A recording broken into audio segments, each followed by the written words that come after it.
Hello friend, स्वागत है आप सभी का सीबीबी आर्ट्स क्लासेस में। इतिहास के दोस्तों महत्वपूर्ण प्रश्न यहाँ पे हम लोग कवर करने वाले हैं। इसके पिछले वीडियो में मैंने आपको इतिहास के महत्वपूर्ण प्रश्नोत्तर पूरा का पूरा बता दिया था कि कहाँ कहाँ से आपके एग्जाम में आने के 99% चांस है। तो दोस्तों अगर आप उस वीडियो को नहीं देखे उसको देख लीजिए और वहाँ से तैयारी शुरू कर दीजिए। आपके पास अभी टाइम है तो इसलिए ध्यान में रखिएगा कि 2 मार्च का आपका पेपर है तो आपके पास टाइम बहुत ज़्यादा है, तो आप अच्छे से तैयारी शुरू कर दीजिए। चलिए शुरुआत करते हैं। पहला प्रश्न देखिए, भक्ति आंदोलन से आप क्या समझते हैं, इसकी प्रमुख विशेषताओं को बताइए। इसी क्वेश्चन को दोस्तों अलग सेट में पूछा गया था अथवा करके। भक्ति आंदोलन किसे कहते हैं, इसके मुख्य विशेषताओं का विश्लेषण कीजिए। तो दोस्तों आपको इतना समझना है कि क्वेश्चन कैसे घुमाता है, थोड़ा सा घुमा के और अलग अलग सेटों में पूछा जाता है। तो सबसे पहली बात यह है कि हमसे भक्ति काल पूछ रहा है और उसकी विशेषताएं पूछ रहा है। ठीक है, हमको यही आंसर देना है। तो चलिए शुरुआत करते हैं और समझते हैं इसका आंसर क्या होगा। दोस्तों यहाँ पे उत्तर थोड़ा सा समझने की कोशिश करिएगा, मैं पूरा कोशिश करूँगा कि आपको समझ में आ जाए। देखिए, सल्तनत काल की भक्ति और धर्म सुधार आंदोलन को ही भक्ति आंदोलन कहा जाता है।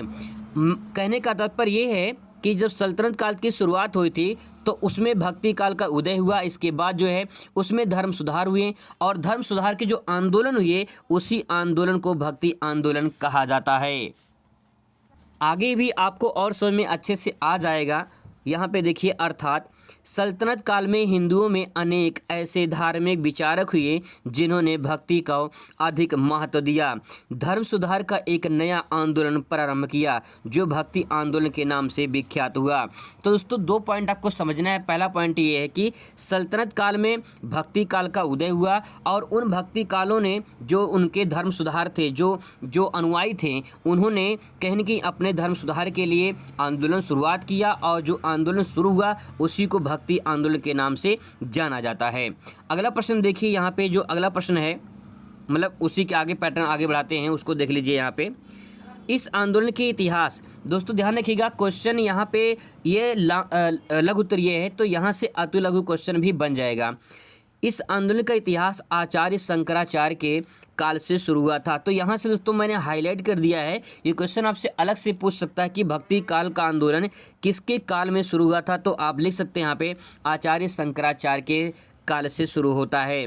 भक्ति काल के संतों ने बहुदेववाद का खंडन किया, एकेश्वरवाद का उपदेश दिया। मतलब ये कहना चाह रहे हैं कि जो भक्ति काल के संत थे उन्होंने कहा बहुदेववाद, मतलब बहुत से देवताओं को जो है इन्होंने खंडन किया कि लोग मानते थे कि बहुत सारे देवता हैं, लेकिन उन्हें क्या किया, उनको खंडन किया। और इसके बाद जो है एक ईश्वरवाद, मतलब एक ईश्वर में उन्होंने माना कि ईश्वर एक ही है, अलग नहीं है।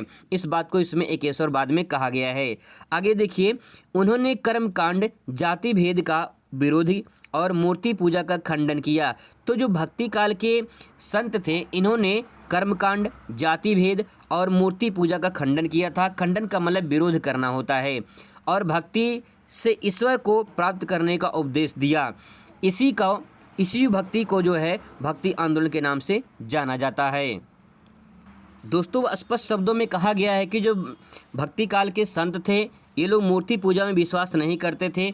इन्होंने कहा था कि भक्ति अगर है तो भक्ति से हम ईश्वर को प्राप्त कर सकते हैं, लेकिन मूर्ति पूजा करके नहीं। तो मूर्ति पूजा खंडन किया है और कहा जो हमारे पास भक्ति है उसी भक्ति से हम ईश्वर को प्राप्त कर सकते हैं।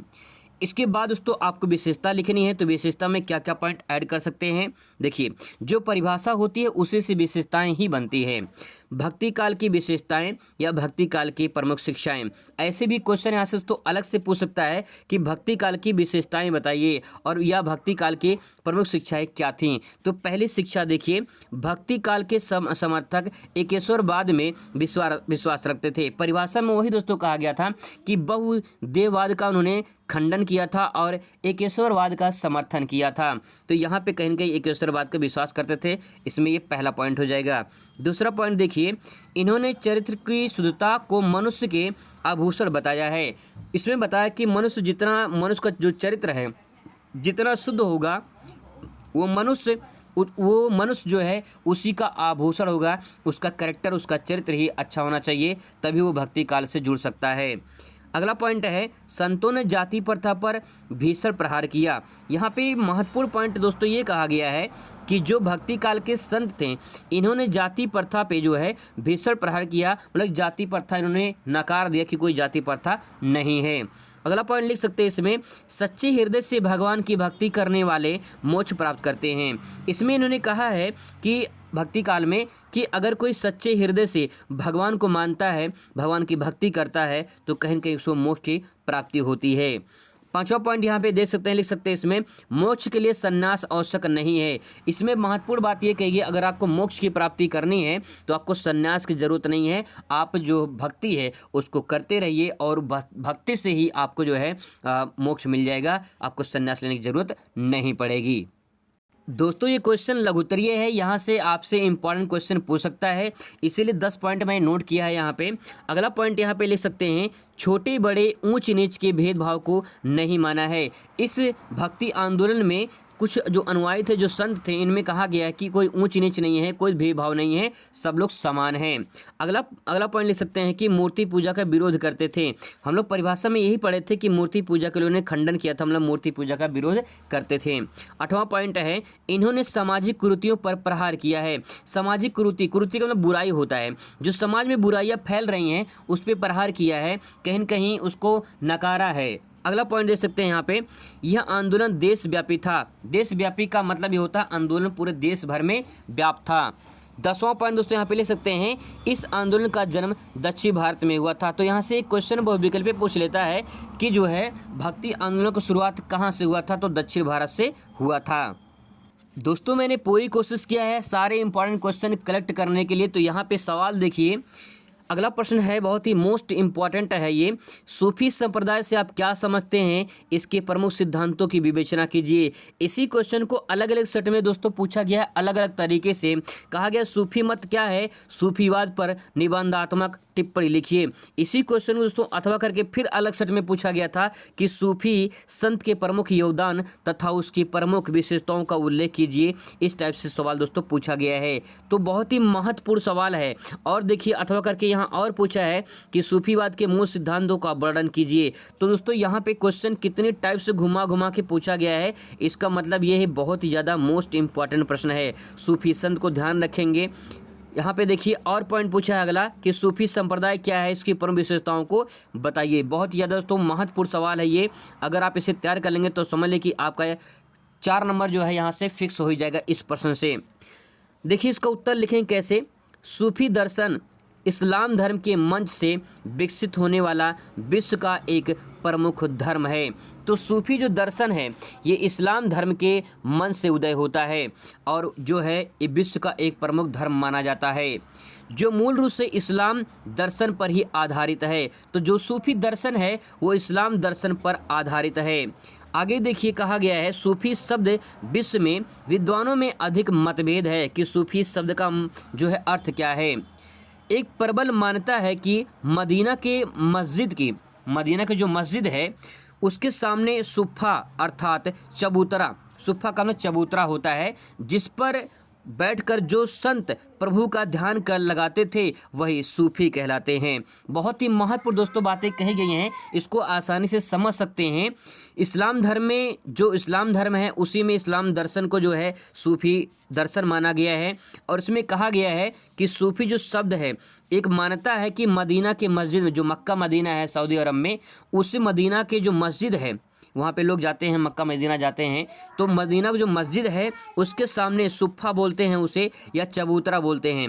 चबूतरा के सामने बैठकर जो संत प्रभु का ध्यान लगाते हैं वही सूफी कहलाते हैं। तो यहाँ पे दोस्तों आप अच्छे पॉइंट ले सकते हैं, मैंने बहुत कलेक्ट किया है अलग अलग किताबों से, तब जाके मैं यहाँ पे इतना सेंटेंस आपको दे पा रहा हूँ। आगे देखिए यहाँ पॉइंट, आगे 2 लाइन और ले सकते हैं। कुछ लोग मानते हैं कि इन्हें सफ़ा अर्थात पवित्र शब्द के नाम पर ही सूफी कहा गया है। तो विद्वानों में मतभेद भी है कि सूफी संत क्या हैं। तो यहाँ पे कुछ पॉइंट यहाँ पे दिया गया है, जैसे सफ़ा यहाँ पे दिया गया है, या जो है चबूतरा के सामने बैठकर जो है जो प्रभु का ध्यान लगाते हैं वही सूफी कहलाते हैं, या सूफी का अर्थ होता है पवित्र शब्द है एक, जो जिसे सूफी कहा गया है। तो ये इंपॉर्टेंट पॉइंट दोस्तों ध्यान रखिएगा इसके।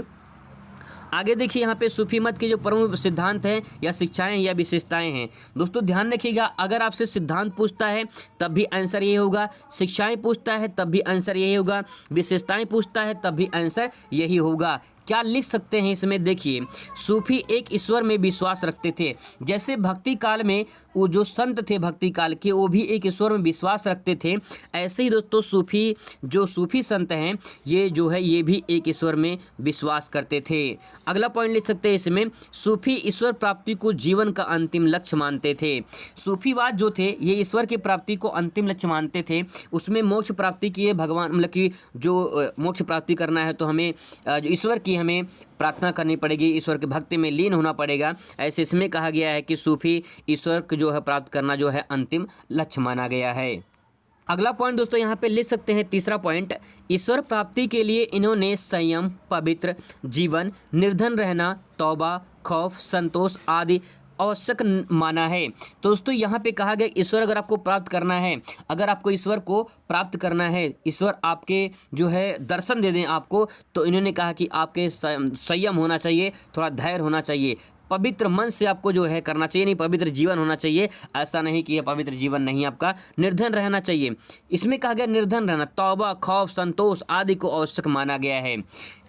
अगला पॉइंट है संगीत, गायन भी ईश्वर प्राप्ति का प्रमुख साधन है। यही कारण दोस्तों आपको अलग अलग तरीके से यहाँ पे गायन, संगीत ये सब मिलने देखने को मिलते हैं। तो यहाँ पे संगीत और गायन भी ईश्वर प्राप्ति को जो है इसमें जो है साधन माना गया है। अगला पॉइंट ले सकते हैं यहाँ पे पांचवा पॉइंट, सूफी मत के दर्शन के अनुसार मनुष्य सृष्टि का सर्वश्रेष्ठ रचना करता है। यहाँ पे दोस्तों इंपॉर्टेंट पॉइंट ये कि सूफी दर्शन का अनुसार मनुष्य सृष्टि की रचना करता है। ये सूफी दर्शन में या फिर सूफीवाद में कहा गया है कि मनुष्य ही सृष्टि की रचना करता है, वही सर्वश्रेष्ठ रचना करने वाला है। अगला पॉइंट दोस्तों यहाँ पे लिख सकते हैं, सूफी मत में किसी भी प्रकार के वर्ग विभेद और जाति भेद को स्वीकार नहीं किया गया है। जैसे तो भक्ति काल में था कि वहाँ पे जाति का जो है खंडन किया था उन्होंने, तो ऐसे ही इसमें वर्ग विभेद और जाति भेद का इसमें स्वीकार नहीं किया गया है। अगला पॉइंट है, सूफी मत में प्रेम को सर्वाधिक महत्व दिया गया है।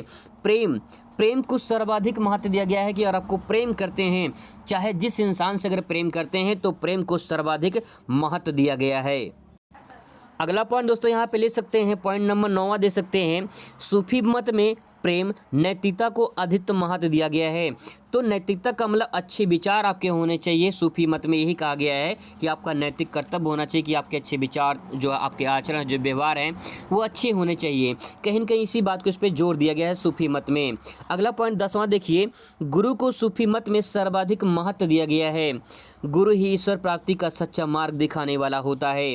दोस्तों यहाँ पे पॉइंट ये बहुत ही महत्वपूर्ण है कि गुरु को सूफी मत में सर्वाधिक महत्व दिया गया है और गुरु ही ईश्वर प्राप्ति का सर्वोच्च जो है वो रास्ता दिखाने वाला होता है। तो यहाँ पे महत्वपूर्ण पॉइंट दोस्तों याद कर सकते हैं यहाँ पे से। अगला प्रश्न दोस्तों बहुत ही महत्वपूर्ण है, दे सकते हैं, सूफी संप्रदाय के प्रमुख प्रकारों का वर्णन कीजिए। महत्वपूर्ण दोस्तों है, यहाँ से आपके जो लघु वाले क्वेश्चन तो ये बन ही रहे हैं, जो आपका अति लघु है और जो आपका बहुविकल्पीय है ये भी क्वेश्चन यहाँ से बन जाएंगे। तो महत्वपूर्ण दोस्तों है, इसको ध्यान में रखिएगा। दोस्तों अगर आप चाहेंगे तो मैं PDF भी आपको अवेलेबल करा दूंगा ताकि वहां से आप रिवाइज कर लीजिए। अब चलिए देखिए उत्तर लिखते हैं। पहला लिखेंगे चिश्ती संप्रदाय। चिश्ती संप्रदाय की बात किया जाए तो इस संप्रदाय के प्रमुख संस्थापक ख्वाजा मोइनुद्दीन चिश्ती थे। दोस्तों यहाँ से बहुविकल्पीय में या अति लघु में पूछ सकता है कि चिश्ती संप्रदाय के जो है संस्थापक कौन थे, तो ख्वाजा मोइनुद्दीन चिश्ती, ये आपको नाम पता होगा अच्छे से, संप्रदाय के जो है संस्थापक माने जाते हैं। इनके उपदेश के मुख्य केंद्र अजमेर, दिल्ली थे। जो ख्वाजा मोइनुद्दीन चिश्ती थे, इनका जो उपदेश देने का स्थान था वो अजमेर और दिल्ली हुआ करता था। यह जाति पाति में विश्वास नहीं रखते थे। इन संप्रदायों के संतों में अगर बात करें कौन कौन से संप्रदाय में संत थे, तो यहाँ पे देख सकते हैं बख्तियार काकी, बाबा फरीद, निज़ामुद्दीन औलिया, अमीर खुसरो, मलिक मोहम्मद जयासी। दोस्तों ये महत्वपूर्ण कुछ जो है यहाँ पे संप्रदाय के संत थे, जिससे आप देख सकते हैं आसानी से। इसको जब 2-3 बार पढ़ेंगे तभी आपको ये चीज़ें याद हो पाएंगी। बख्तियार काकी, बाबा फरीद, निज़ामुद्दीन औलिया, अमीर खुसरो, मलिक मोहम्मद जयासी, ये आपसे पूछ सकता है दोस्तों अलग अलग तरीके से क्वेश्चन, तो इसलिए क्वेश्चन को पूरा रिवाइज कर लीजिए। आगे देखिए अगला पॉइंट यहाँ पे कौन सा संप्रदाय आता है, तो यहाँ पे देख लीजिए कदारिया संप्रदाय। अगर कदारिया संप्रदाय की बात करें तो संप्रदाय के संस्थापक यहाँ पे पहला पॉइंट शेख अब्दुल कादिर जिलानी थे, जिन्होंने कदारिया संप्रदाय का जो है संस्थापक माना जाता है इन्हें। इन्होंने संप्रदाय प्रसार किया है। इन्होंने इस संप्रदाय का प्रचार प्रसार किया है। संप्रदाय के संत या अनुयायी सभी देशों में पाए जाते हैं। इस संप्रदाय के प्रमुख संत जो थे वो फ़कीर मखदूम शाह थे, दारा सिकोह आदि लोग थे। तो यहाँ पे दोस्तों बहुत ही इंपॉर्टेंट पॉइंट है, इसको आप अच्छे से तैयार कर लीजिए, इसीलिए मैं पहले आपको बता दे रहा हूँ, टाइम अभी आपके पास है। आगे देखिए अगला पॉइंट। तो दोस्तों जो मैंने आपको यहाँ पे क्वेश्चन महत्वपूर्ण इंपॉर्टेंट क्वेश्चन बताया था, इसी में से मैंने 2 क्वेश्चन यहाँ से जो लघु उत्तरीय है उसको कवर कर दिया गया है। अब दोस्तों ऐसे ही महत्वपूर्ण क्वेश्चन आपको मैं यहाँ पे अच्छे तरीके से करवाऊँगा। तो चलिए मुलाकात होगी दूसरे वीडियो में। Thanks for watching.